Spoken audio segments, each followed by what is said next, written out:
Hello? Hello?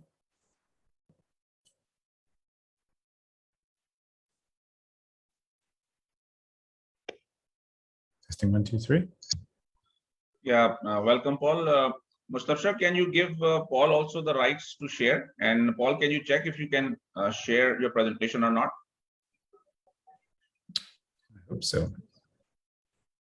And Paul, you're wearing my favorite shirt again. Thank you. Good to, I love your memory. I love it.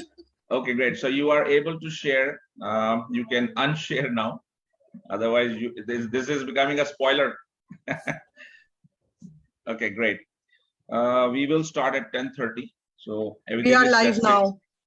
We are live as well. That is great. So in 2 minutes, we will start. Thank you.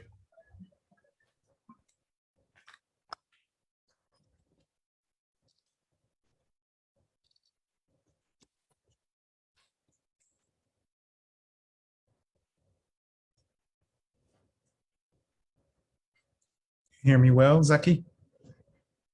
Yeah, I can hear you well. If I can request Dr. Haleema to also, open her video so that the three speakers can be visible and seen together.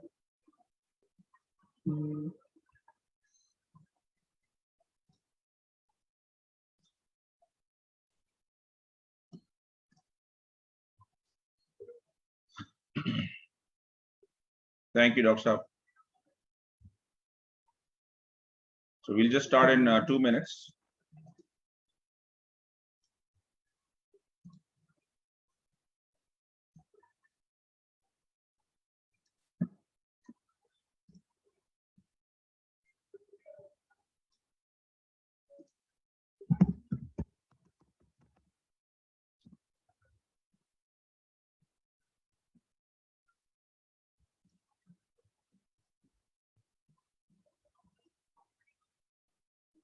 Mustafa, you're all set? Yes, sir. Alhamdulillah. Good. So Dr. Haleema and Paul, can we start? Yes, ready. Yes, we are okay. Okay.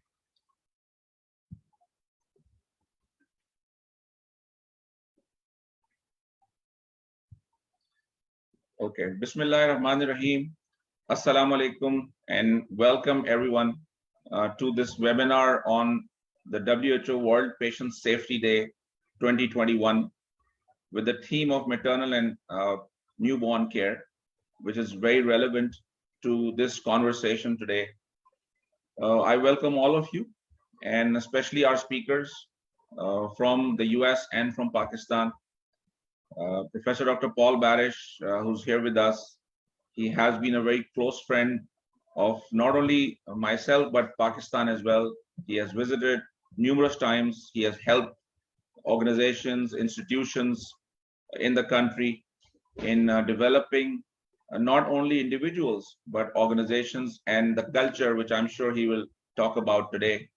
I'm also extremely grateful to Professor Dr. Haleema Yasmin and the SOGP leadership for allowing us to partner with them and have this webinar and conversation around this important topic, which actually haunts Pakistan specifically, being in the top ranking, placing at the highest levels for both maternal and infant mortality, unfortunately. So I will introduce myself. The format of today's webinar is that I will do an introduction. As the moderator, I am Dr. Zakiuddin Ahmed. I am the project director of RIHIS Institute of Healthcare Improvement and Safety, an institute of RIHIS International University, which is one of the leading universities in Pakistan, which has led the journey of medical education and now as well as patient safety in Pakistan. I will give a brief introduction of 10 minutes of the journey and a little bit about patient safety. And then I will ask our keynote speaker of the day, Professor Dr. Paul Barach. He will introduce himself also, but he's a professor of Wayne State University in the US, and he's also a visiting professor and a faculty at RIFA Institute of Healthcare Improvement and Safety, and has been with us from the day one when we started this journey. Then we will have Professor Dr. Haleema Yasmin, who will actually talk about very specific aspect of patient safety and maternal safety and newborn safety. So we are really grateful to the society and as well as Dr. Haleema for her visionary leadership. As soon as I spoke to her about this, she said, yes, we should do it. So I will start my presentation and I will share it. Okay.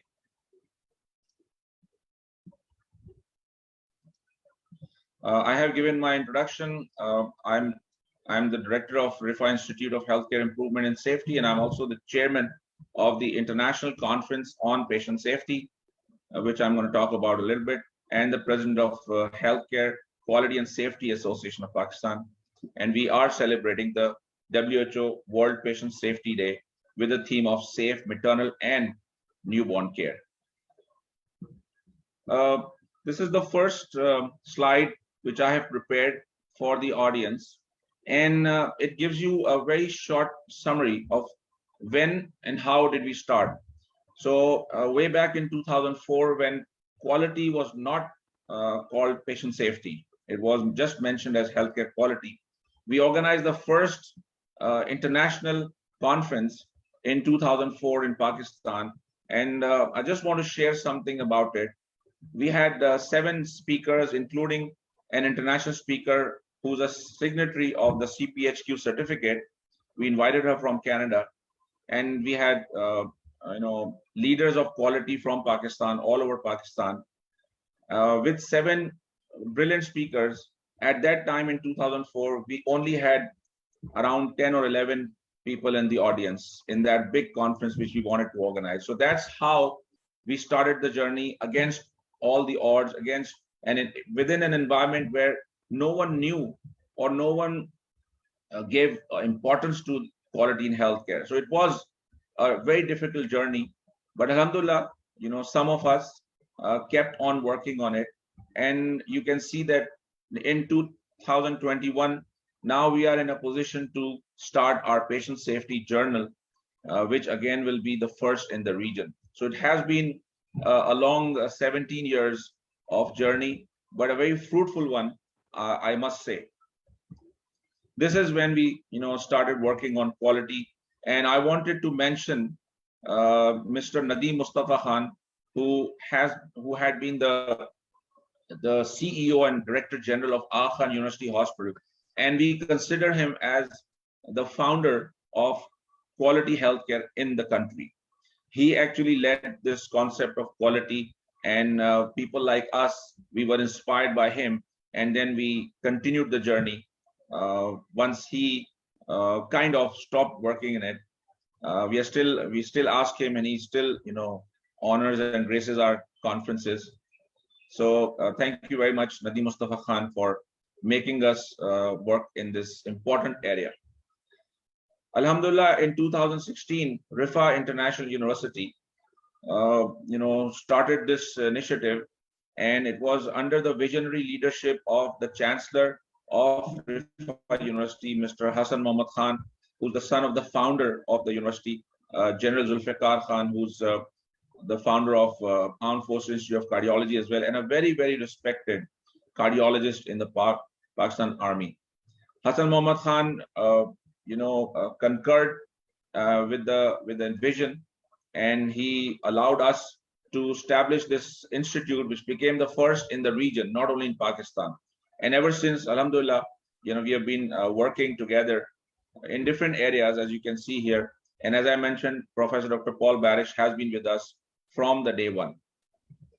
We started simultaneously, we started an international conference on patient safety. And as you very well know, that when you start a journey, it is important that you gather the stakeholders and create a momentum. So this is the first event in Pakistan where we gathered all the stakeholders from both within the country and some international speakers from abroad, and created this momentum, which we kept every year. So this was the first conference in Islamabad. Then we brought the concept to Karachi, where Aga Khan University Hospital generously and with open heart offered to host our conference. And this was perhaps the first time when Aga Khan University opened up its doors in such a generous manner that they hosted a conference of another university. So it was a very good example of collaboration and partnership. This became a very successful second conference. And then we took the conference to Lahore, where the CMH and Pakistan Armed Forces hosted our conference. Again, it was very successful in helping achieve our objectives. And then we took the conference to Rawalpindi. And as you can see on the right top corner, that we had more than 1,000 people attend the inaugural session of this conference, which had all the stakeholders. So you can see on the top, we had nurses, pharmacists, and leaders in healthcare from Pakistan, and a very, very strong faculty from abroad. This is when Imperial College formally partnered with us, and we conducted a few workshops certified by Imperial College and another institution from Switzerland. The institute has been engaged in very regularly engaged in capacity building workshops for the last, I would say, 6 years. Alhamdulillah, we have conducted numerous workshops, trained, hundreds or thousands of healthcare professionals. We very actively have been working with WHO and Ministry of Health as their partners in executing a specific program, which I will mention in the next slide. This is where we host the WHO delegation, and when we took them across the country to meet all the stakeholders. This is the Patient Safety Friendly Hospital Initiative of WHO, which we were partners in execution in Pakistan as an institute, and we conducted multiple workshops and trained numerous professionals in private as well as government hospitals. We have been leading the HQSAP and conducting quality and patient safety meetups at different institutions. We have a very strong partnership with the National Institutes of Health.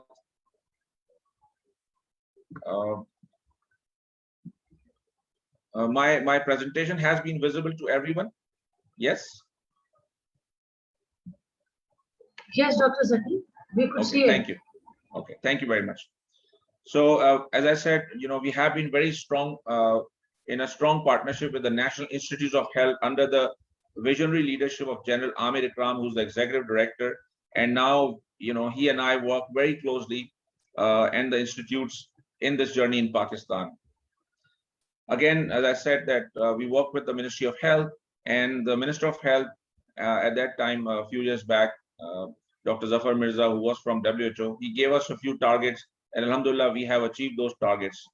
Another strategy of promoting and creating awareness of patient safety was that we started establishing centers of patient safety in the universities of Pakistan, kind of an incubating these small centers, so that helping the universities so that they can then convert those centers into institutes of their own. So we have already partnered with two of the major universities, Dow University of Health Sciences and Jinnah Sindh Medical University in Karachi, and a few medical colleges in other cities as well. About the international collaboration, this is there are a few slides where I wanted to show that we work with pretty much all the countries in the region. So this is a picture of signing an MOU with Saudi Patient Safety. We were part of the 4th Global Patient Safety Conference, which was a huge event where around 55 ministers of health from all over the world attended this event, and RIFA Institute was part of it as well. Jordan has been active in patient safety and quality healthcare, and we have a partnership with them. We are very active in Turkey. We even organized a few conferences jointly in that with local institutes. One of our flagship partnerships has been with Imperial College London, which has been supporting us in our conferences and our workshops. RIFA brought Pakistan on the map of the leading health system network, and now Pakistan is on that network, as you can see. Our recent collaboration has been with the British Medical Journal. We have also collaborated with University of Edinburgh, and we received a grant to work on patient safety in Pakistan through the Respire project. And our recent collaboration has been with BMJ, British Medical Journal, and very soon, inshallah, you'll be hearing good news from us, all of those who are interested in patient safety in Pakistan, that we will be bringing out, inshallah, in addition with them, with British Medical Journal. This again is a very recent collaboration with Rotary Pakistan, Rotary, and we conducted a webinar a few days back, where Rotary, which is the largest organization in the world, which spends billions of dollars in healthcare, funding different countries, they are now focusing in patient safety, and they chose 2 institutes to showcase to more than 100 country representatives in the webinar. And RIFA and Pakistan was one of those few. The other was Saudi Patient Safety Center, Saudi Arabia. So I think that's we are very proud of bringing Pakistan on the map of serious conversations. That was the background of our journey, and I'll just share a few slides. I know that Paul and Dr. Haleema will actually talk about the academic side, but just to again create an environment. WHO says that 1 out of 10 patients are harmed while in a hospital. In the MENA region, WHO says it's around 20%, and I'm afraid that in Pakistan and our part of the world, it may be around 30 to 40%, which is huge. The third leading cause of death in the US has become patient safety or preventive medical errors. Just wanted to mention this first document, which is called To Err is Human. That's when the journey of patient safety started. I'm sure Paul will talk about more on this. And, people started thinking that, okay, this is also a problem. And this is one of my favorite slides. I hope Paul is not using it today. And if he is, then I apologize to him. But this is a way of presenting or convincing people that patient safety or preventable medical errors are a problem. You cannot ignore. If you cannot ignore 4 jumbo jets going down every week, you simply cannot ignore that. Then why are we ignoring that more patients are dying than collectively 4 jumbo jets going down? So this is something we need to think about. I always thought that it's not fair to talk about patient safety and not talk about the individuals or non-healthcare professionals who actually have been driving this journey. So these are the people who were unfortunate to lose their loved ones because of preventable medical errors, but they did not stop and they started movements. And these are some of the people, not all, who started the movement, and they contributed in patient safety and where we are today. So I wanted to acknowledge them and their role. And lastly, the second document, which then talked about kind of a solution to the patient safety problem. And this document, which is called Crossing the Quality Chasm, for the first time as a fundamental in healthcare, talks about patient-centric healthcare. And I want my audience to please go through this slide and just think about this. As physicians or healthcare professionals, are we treating our patients as we see in this slide? Are we respecting them? Are we considering them as our partners? Are we valuing their preferences and needs? So this is something we need to think about, and one of the major take home of my presentation today. So as I said, BMJ has been leading this journey, and if you just look at this statement, let the patient revolution begin. So BMJ is very, very clear, very strong, very assertive that now we have to bring patients at the center. We have to make patients as our partners. That is the way we will improve the patient safety issue. And I'm sure that Paul will talk about the system side. He's a specialist in that area. So my last slide is that what is the way forward? I always believe RIFA Institute of Healthcare Improvement and Safety has always believed and practiced that we want to be an open organization and we want to partner and collaborate with all stakeholders in healthcare. So Malcolm X put it very, in a brilliant way. When I is replaced with we, even illness becomes wellness. So together, let's become we, rather than working in our islands of excellences, and become we. Together, let's address this problem, and together, let's solve this problem, inshallah. So with that, I will end my short introductory presentation, and then I will request our keynote speaker from the US, Professor Dr. Paul Barach, to introduce himself and talk about this important topic. Dr. Paul, you can start sharing. I will just, okay. So I'm giving you the rights to share, please.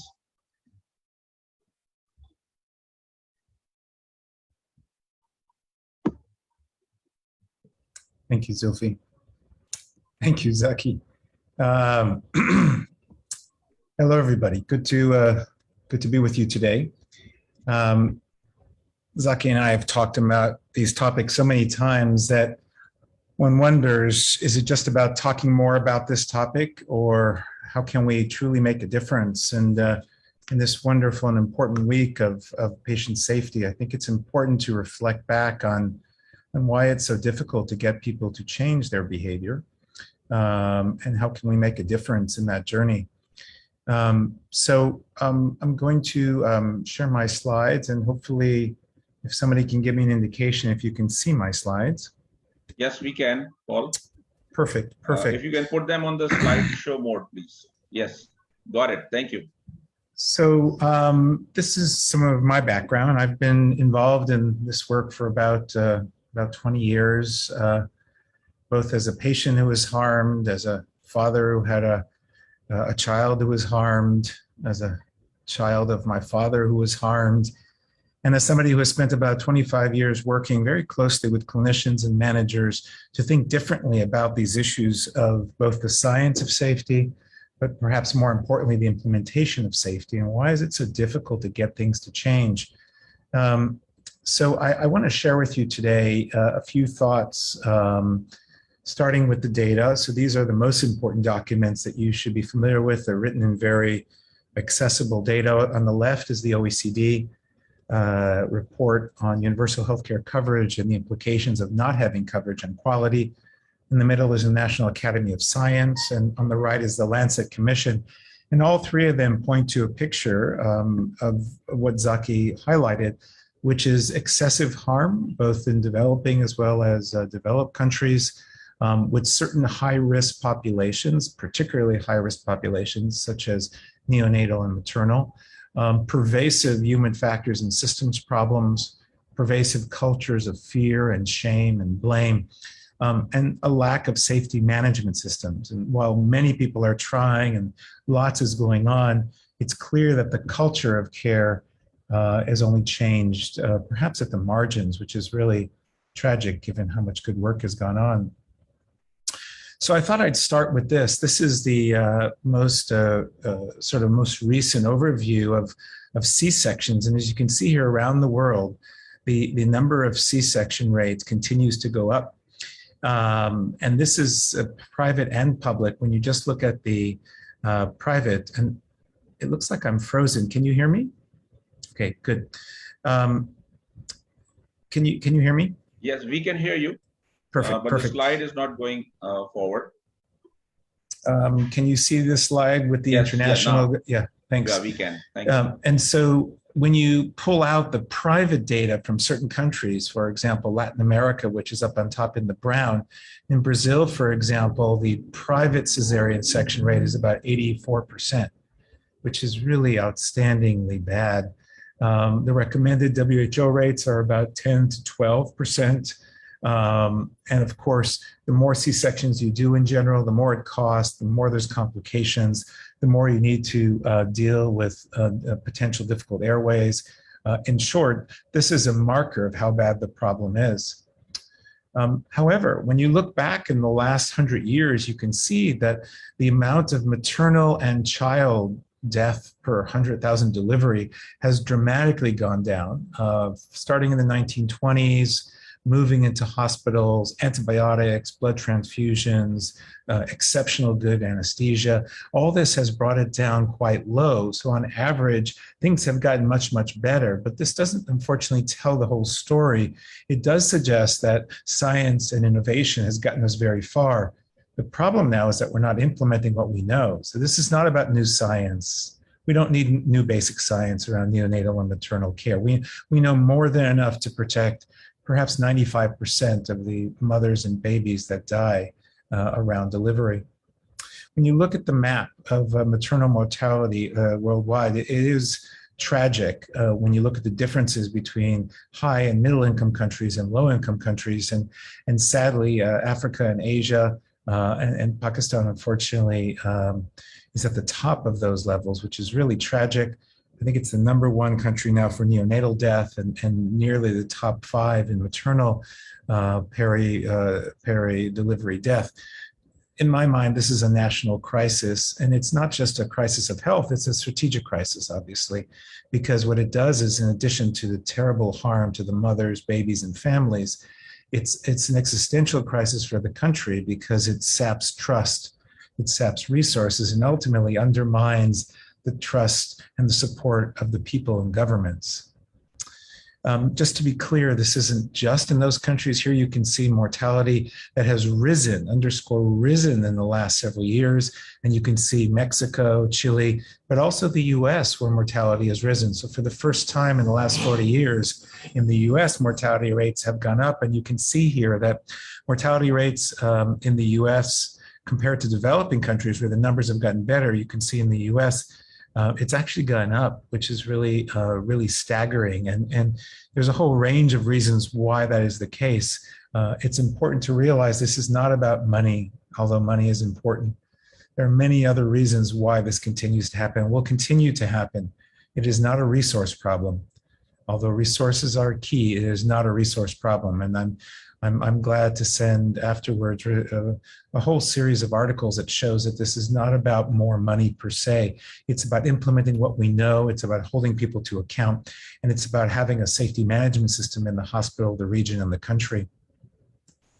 So when we think about, there have been declines, and it's clear that some people, even in low-income country, are doing it really, really well. For example, Cuba is a country that constantly gets risen. Russia is another country. There's a variety of countries that are considered to be lower middle income, and yet they are able to marshal the resources to achieve remarkable outcomes. So I want to invite you to think about the quadruple aim, and this is a measure of sorts. It's a composite measure which have made up of 4 separate elements. Number 1 is patient safety, of course, at the center. Number 2, of course, is the experience, and not just safety, but what is the service, what is the environment. Related to that is the health of the population. So can you go home? Do you have good 30-day outcomes post-hospital, readmission rates and support on the journey to the home? The next, of course, is the cost. How much does it cost to do it so that you're able to sustain the system? And finally, and most importantly, what was added in the last several years is health worker safety. And while today the talk is not about COVID, let's not forget that according to Amnesty International, over 17,000 doctors and nurses have died during COVID from all countries almost around the world, including close to 3,000 in the US. Staggering numbers by any regard. And this, of course, means lots of people burning out, leaving, retiring, as well as refusing to be forward facing towards patients because of this. The second concept I want to introduce is what we call a human factors model or a social technical model. So when we think about a system like perinatal safety or maternal safety, I want to draw your attention to the right to this model called the SEPS model that was designed first by Pascal Carillon from Wisconsin. So if you look at the outcomes on the right, safety for patients, safety for the providers, safety for the system, you can see that what mediates the outcomes and the work system are the processes. And I think that is where we need to focus on for the next decade. The physical environment, the hospital design, the cognitive environment, what's happening around the providers, the support, the culture, the engagement, and of course, the behavioral support that they get. We know, for example, that when nurses are afraid to speak up, more patients die independent of how good the doctors are.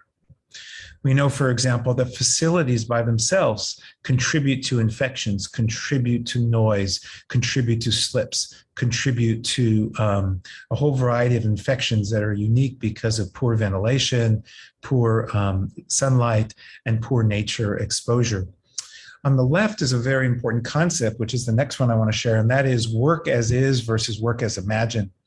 Many times we don't really understand how hard and the challenges that nurses and physicians and birthing teams have to go through, midwives, because the work at the coalface, the work actually delivering the care can be very different than the work that's described by the managers or the work that's documented in the chart or the work that gets paid for. And that gap, again, is something that we're more and more appreciating is really quite important in order to deal with the complexities of lack of engagement, lack of trust, lack of truthful documentation, and lack of a culture of safety.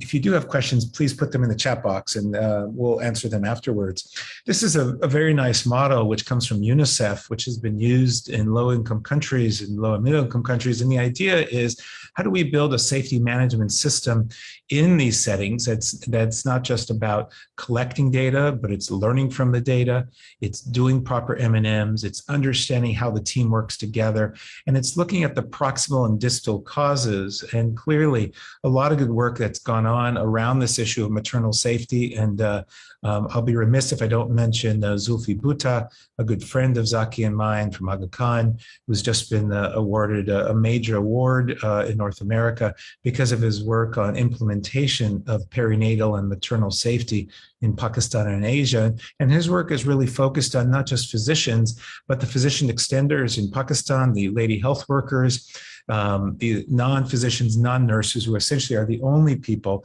that are seen by perhaps as many as 20 million Pakistanis. And so clearly hugely important for implementing care in rural settings where maternal mortality and perinatal mortality is quite high. So moving along now, if we think about the causes for maternal adverse events, we know that age, we know that weight, and we know that C-section.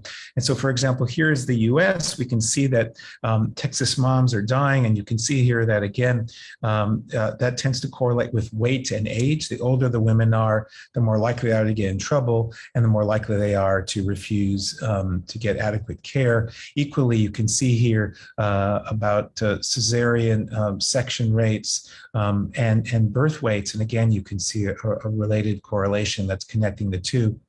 When we talk about the causes that get moms in trouble, so you can see some of the causes here, hemorrhage and CVAs and infections, et cetera, but very clear that hemorrhage and cardiomyopathy are the number 1 and 2 reasons, acute cardiomyopathy caused by a massive load on the right heart, which dramatically changes the physiology of the mom who prior to pregnancy, while overweight but was healthy and was not impaired. Suddenly they're pregnant, they can't walk upstairs without getting short of breath, they can't do much work at home, and suddenly they have massive dilatation of their ventricle, insufficiency, and ultimately cardiac failure and sometimes a cardiac collapse.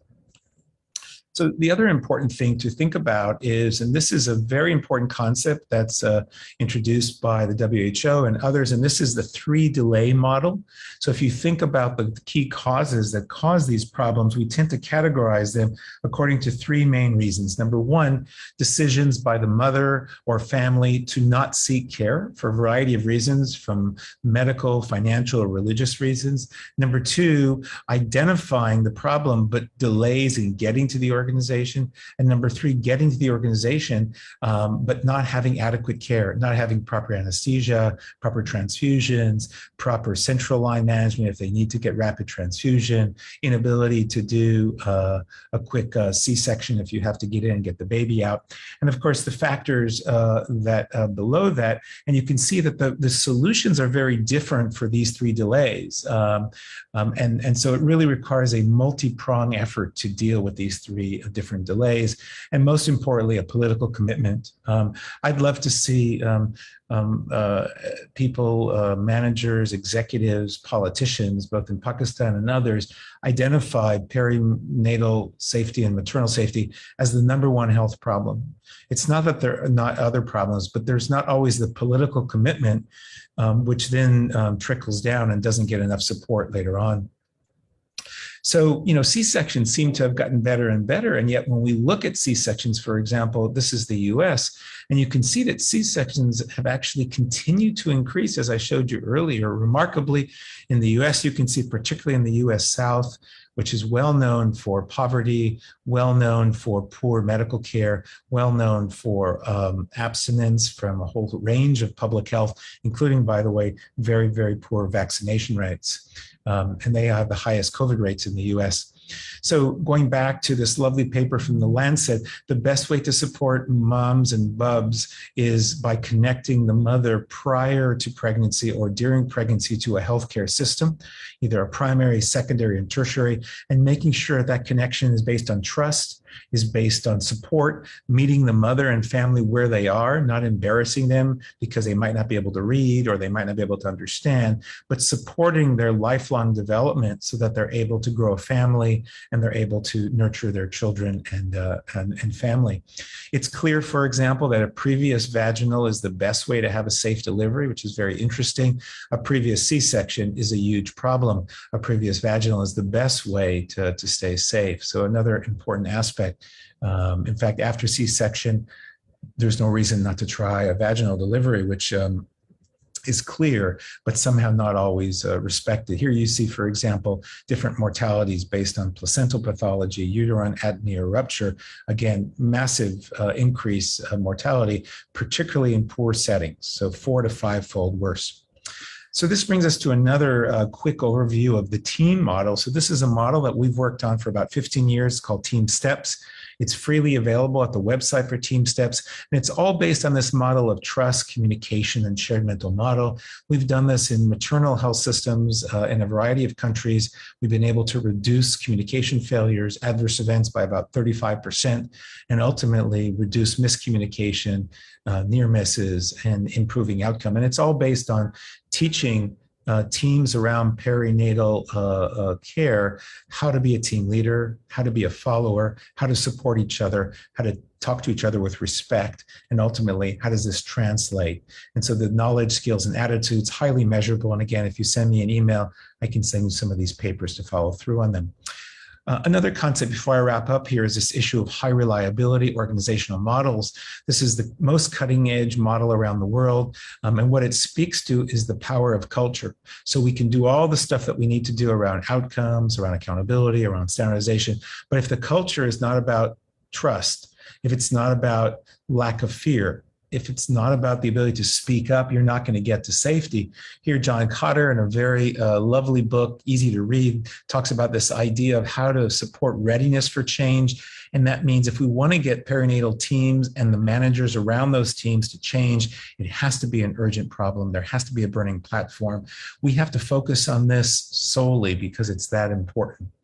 So let's wrap up here with innovations. This is a very powerful book about how do we get change to happen when people are resistant. This is across 40 different industries. And what Evert Rogers suggests is that if you're going to get things to change, here Mary Dixon Wood shows, first of all, it's not about the intervention. It's all about the engagement and the support of the providers, the nurses, the midwives, the lady health workers, of the physicians. Those are the reasons that lead people to change. If they don't believe in you or they don't trust the change process, they're not going to do it.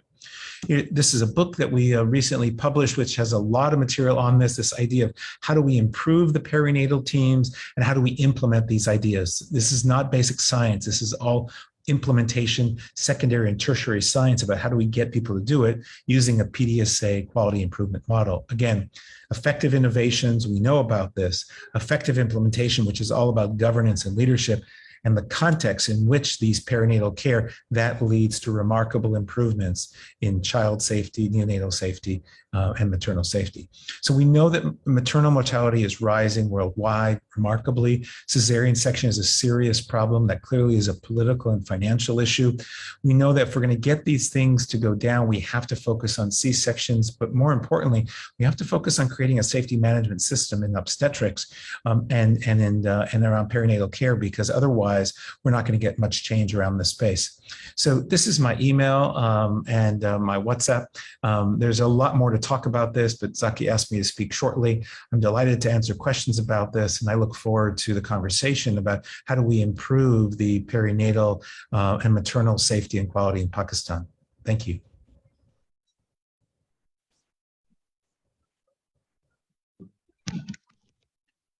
Thank you very much, Paul.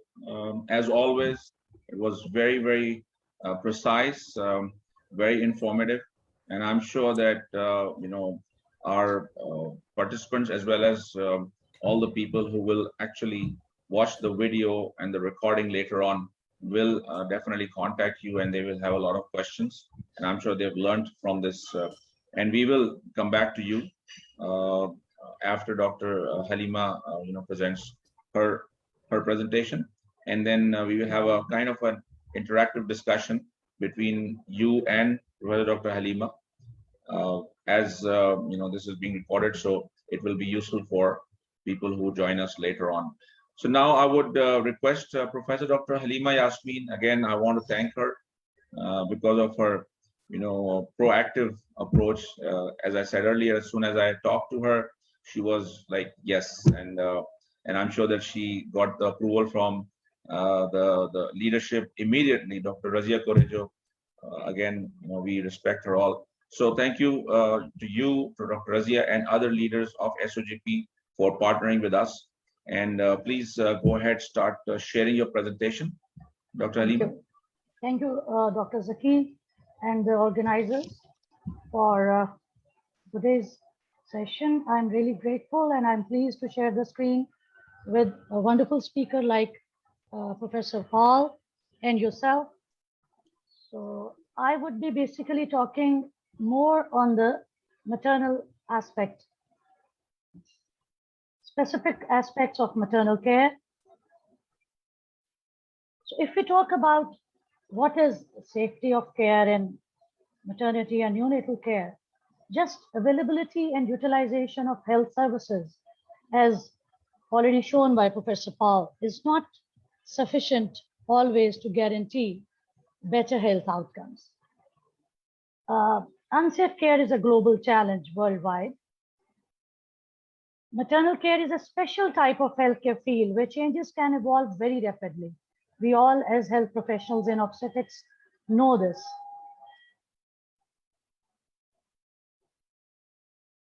I'm unable to move my slide. So if we talk about the components, yes. If we talk about the components of safe maternal care, we can talk about different components like safe medication and injection practices, safe surgery and safe delivery, appropriate monitoring, effective use of vaccination to prevent the maternal health problems, prevention of infections which can be hospital acquired, and special infections in pregnancy. trained providers is a very, very important component. BPH prevention and management, which is the leading cause of maternal death worldwide and highly preventable if we follow the safe patient safety culture. Safe contraceptive and abortion services, and respectful maternity care. So talking about them one by one, if we talk about safe medications and injections, we do come across a lot of practices when we have to give an injection to a patient in obstetric practice. And a safe injection or phlebotomy is a procedure or intravenous device insertion where we do not harm the recipient, which is the patient. It does not expose the provider to any avoidable risk of sharp injuries, and it does not result in any waste that is dangerous for other people. So if we talk about the medication safety in obstetrics, it's again the 5 R's, which is the right drug, right route, right time, right dose, and right patient. If we follow all these steps, we definitely would be able to deliver safe care to our obstetric population. We do a lot of surgeries nowadays, as already mentioned, the cesarean section rate, the gynecological surgeries, the other obstetric procedures are rising. But there are evidence-based, research-based tools available, which one can use in the practices.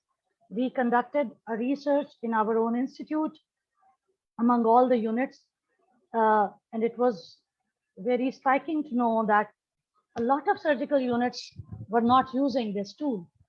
The surgical safety checklist, which is a time-tested, evidence-based, research-based tool. And if we utilize it at all the obstetric facilities, we definitely can bring down the patient events. Similarly, there is a safe childbirth checklist. This ensures ample preparedness and a lot of safety measures to be dealt with before we actually deliver the child, during delivery, and even post-delivery. Similarly, if we talk about any patient who has delivered, who has to deliver, who has to undergo a cesarean section, we should not underestimate the value of appropriate monitoring. A lot of problems just happen because we don't pick up the problems in time. And so utilizing tools like modified early obstetric warning scoring systems, MUOS charts, which are color coded, especially for systems like ours, where nurses and midwives can also see that the monitoring is now entering into the orange or the red zone, and they can report to the seniors, and the problem can be picked up. And the underlying principles for this is that patients who develop serious illness will usually display some abnormalities in simple physiological parameters.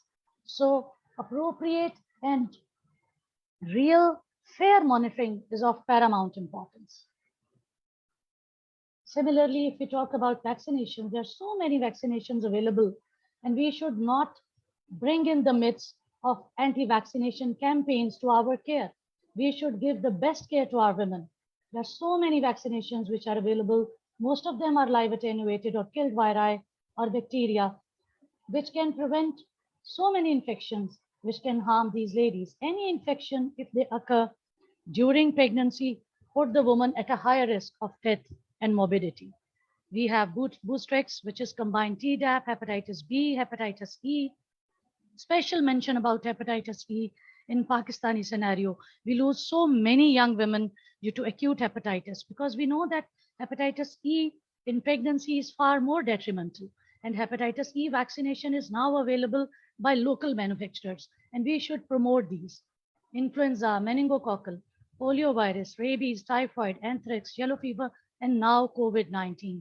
We must all very, very proactively ask our women to get themselves vaccinated, not only to save themselves, but their unborn babies. So if we talk about general infections and hospital-acquired infections, we can see that it goes a lot of ways, right from hand hygiene, safe personal protective barriers, environmental hygiene, screening and cohorting patients, keeping the infective patients in separate care area, surveillance, antibiotic stewardship, which is a very, very important thing to be considered in our patient care, especially in obstetrics. We just give one dose and we forget.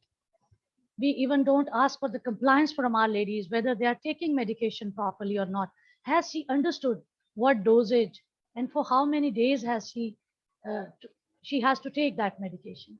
And again, at the core of everything, the culture of safety. Hospital-acquired infections add to the functional disability and emotional stress, not only of the patients, but the care providers. And this might lead to disabling conditions. We have all witnessed such infections in our patients. And they reduce not only the quality of life, but in our setup, even they can be life-threatening. And organizational and behavior change underpins the success of infection control interventions. All hospitals should have infection control committees. Obstetrics units should have infection control committees.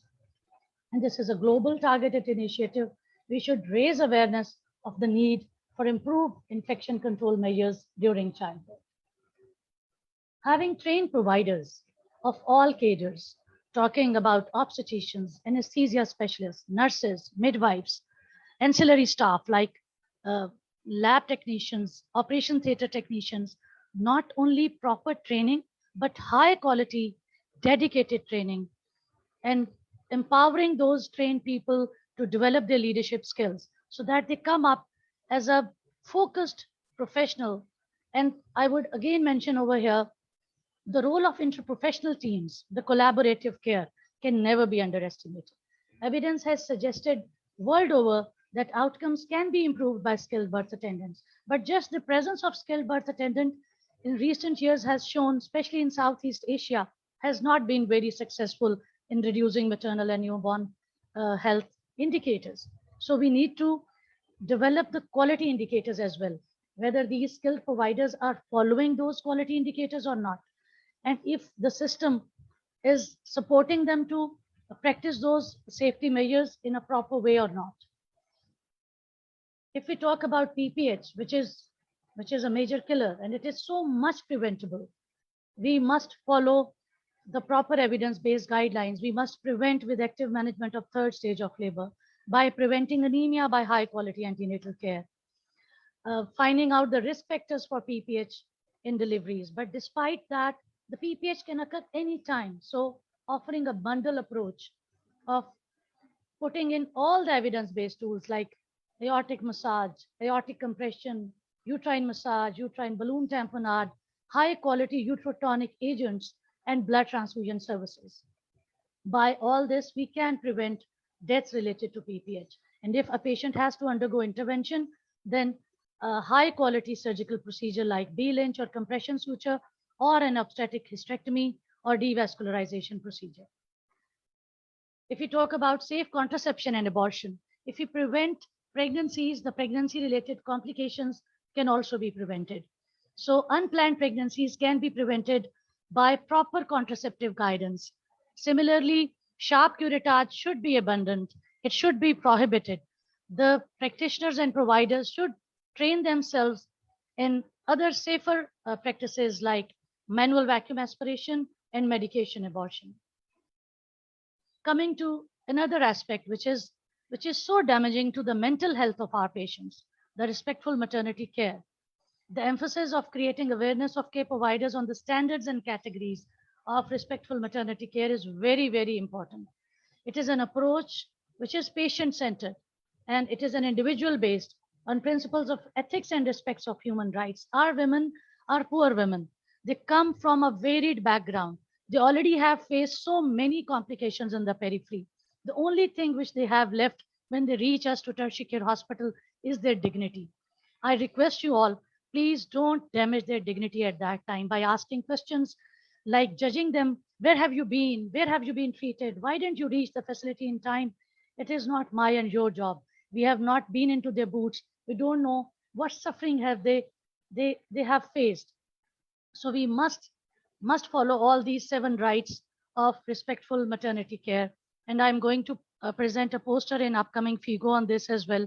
I'll request my fellows to please see to that in the upcoming FIGO conference. So we must follow the respectful maternity care guidelines And all these 7 rights of a patient should be respected by us.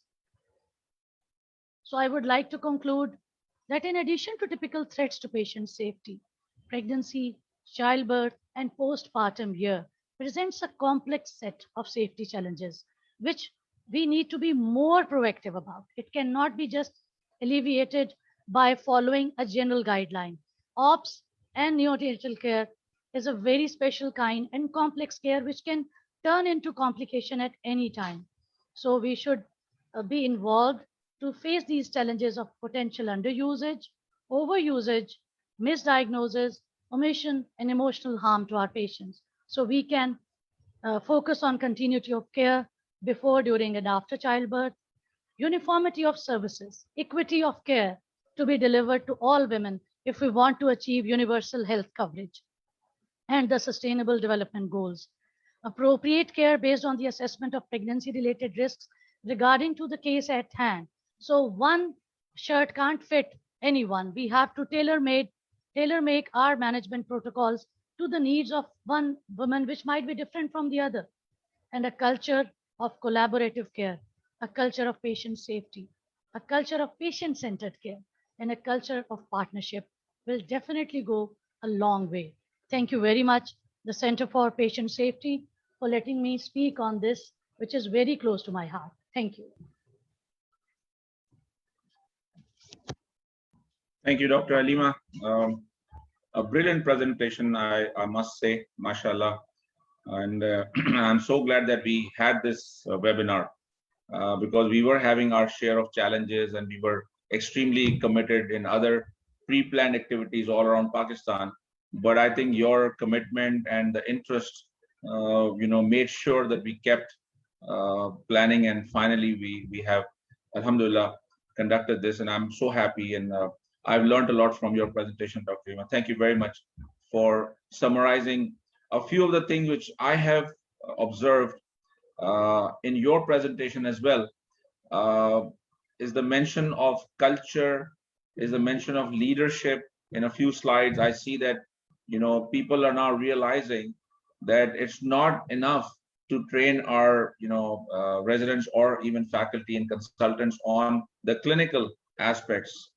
We have to focus on helping them to understand what leadership is about and how important culture is. As I said before, Paul is an expert and it's very close to his heart. Paul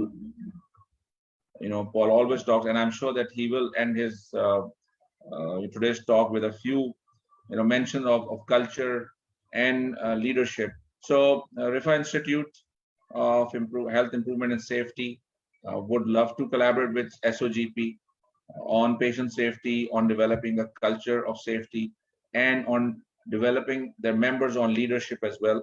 I will now open the floor to Paul and Dr. Yasmin both.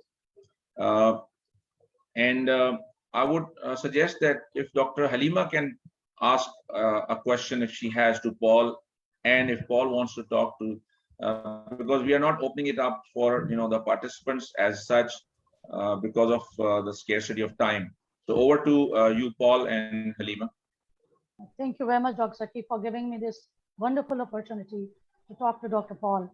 Dr. Paul, your work at Team Steps is commendable. I must congratulate your organization and RIFA Institute for having you with us today. May I ask you that you seem like having extensive knowledge, and the documents, the books, the literature you share with us today was really impressive. So if we talk about the Pakistani context, as you have been here multiple times, our shortcomings, the challenges, the level of commitment at our government and political level. What do you think could be the game changer for societies and organizations like SOGP and practitioners like me who want to inculcate this? How can we start? If we are really committed to it, how can we start to collaborate and bring a change, at least to some institutes? It's great to meet you, Dr. Haleema. I really enjoyed your talk. I think it starts by telling the truth. I think it starts by not having false targets. I think it starts by acknowledging that we could do better. I think it starts by not being nationalistic about it. I think it starts being by very honest about the fact that this is an existential crisis for the state of Pakistan. I'm not exaggerating. If you think about, the lack of trust that flows from this, if you think about the corruption, the soft and hard that goes with this, it's so hard for people down the line to actually pay attention to the indicators, to pay attention to all the good work that you're doing. And so much stuff doesn't go very far because there are all these other forces. So I have a model, we call it the 4T model. It starts with truth telling, T, with transparency of data. So showing doctors and nurses and the people what the real data is. That helps build trust. Trust doesn't happen unless there's truth telling. Truth telling doesn't happen unless there's transparency. They're highly coupled with each other. Those 3 T's lead to the 4th T, which is teams. Teams on paper look great, but they don't actually engage with each other. They don't tell the truth to each other. They don't have each other's back. And ultimately, they're a group of people that fail to deliver. We see this in cricket sometimes. We see this in basketball. We see it all the time in medicine. And that means meaningful integrity of the teams who struggle around these issues. So that's what I would say is the most important thing. And having been to Pakistan probably 10 or 12 times and worked with clinicians and worked with RIPA and many other places, I'd say that that's probably the biggest obstacle, is that we have to stop the hagiography about how great we are. We have to talk about the challenges. We have to be honest, meeting people where their problems are. Because unfortunately, when people hear the good stuff, and there's a lot of good stuff, when they hear the good stuff, they think, oh, it's not so bad, because, hey, it's also good. And the data, with all the problems that go with the data, suggests that there's serious and fundamental issues of truthfulness around reporting, timeliness of telling people what's wrong, and most importantly, supporting the frontline workers, giving them the resources, supporting their passion that they've committed to healthcare. So many healthcare providers have been harmed in Pakistan during COVID. That's going to have years of an impact, not just around COVID, but around perinatal care. And so again, let's talk about health workforce safety, the physical safety and the emotional safety, and the implications for that. We're seeing in the US that there's a shortage of 30% of nurses. Simply put, nurses are not going back to their hospital care. That's what's happening. And that's having a huge ripple effect. And I'm sure it's going to happen in other parts of the world as well. And so regaining their trust is all about supporting them, listening to them. And let's be honest, we've not really respected healthcare workers. And maybe I'll end with the wonderful report from the G20 that Dr. Abdulillah Hawasawi helped co-chair, which speaks about this hidden pandemic. This was released in April this past year.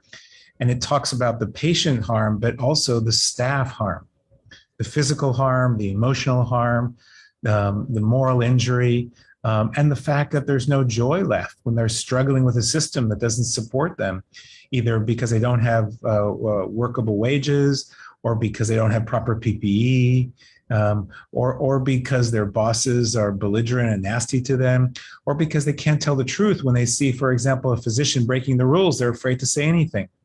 These are the types of issues I think that would have the most mileage and probably cost the least amount as it relates to investment. Thank you. So dedication, exactly, and really coming up, bringing it to our own selves, yes, would be the game changer. Yes. Absolutely. Thank you. Paul, do you want to ask anything to Dr. Haleema, or any last few comments before we close the session? Well, I think it's important. I alluded to that. I'm curious, Dr. Haleema, how you think, and Zaki, COVID now into its 20th month is wreaking havoc on planning, on budgets, on access. There's a lot of innovation as well, but what are the lasting implications that you're seeing already around changes that COVID is influencing maternal and child care? And how do we prepare for this tsunami of waves, plural, that over the next several years, it's going to impact how we plan, how we roster, and how we support perinatal and maternal safety in Pakistan? Dr. Zaki, would you like to respond to it first? Or should I? Please go ahead. Okay. You are the expert, please. Thank you.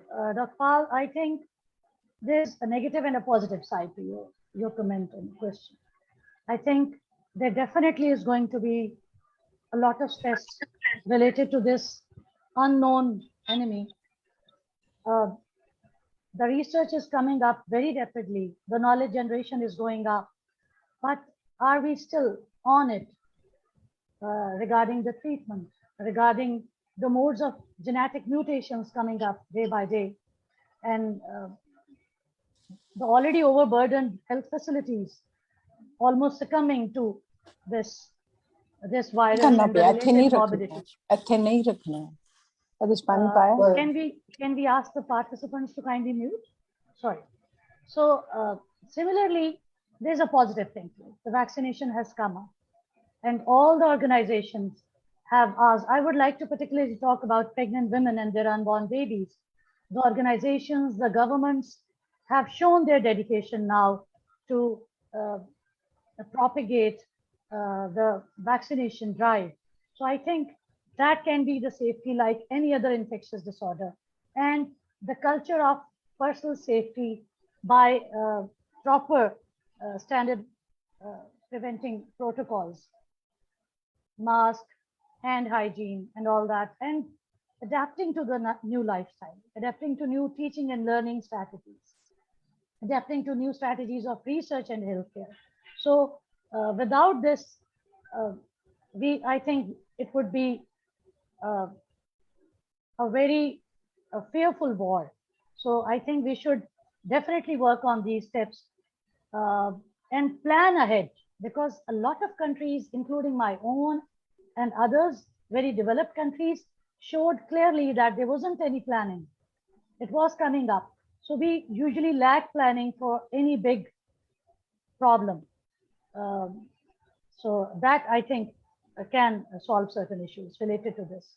But there are minds like you working. You can come up with another model to fight this scenario. Well, models are great. You know, there's a very famous statistician, maybe Zaki we'll end with that, George Cox. All models are wrong and some are useful.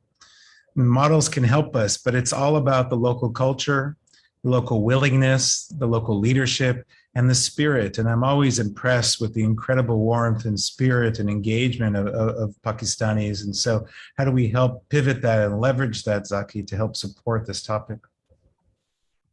Sure. I think let's conclude us, and I'm sure that once this goes out, the recording goes out, a lot of people will benefit from this. And it's not only the conversation or the information which is important. I think the opportunity to collaborate, the opportunity of two organizations coming together, I think that's a very, very important opportunity.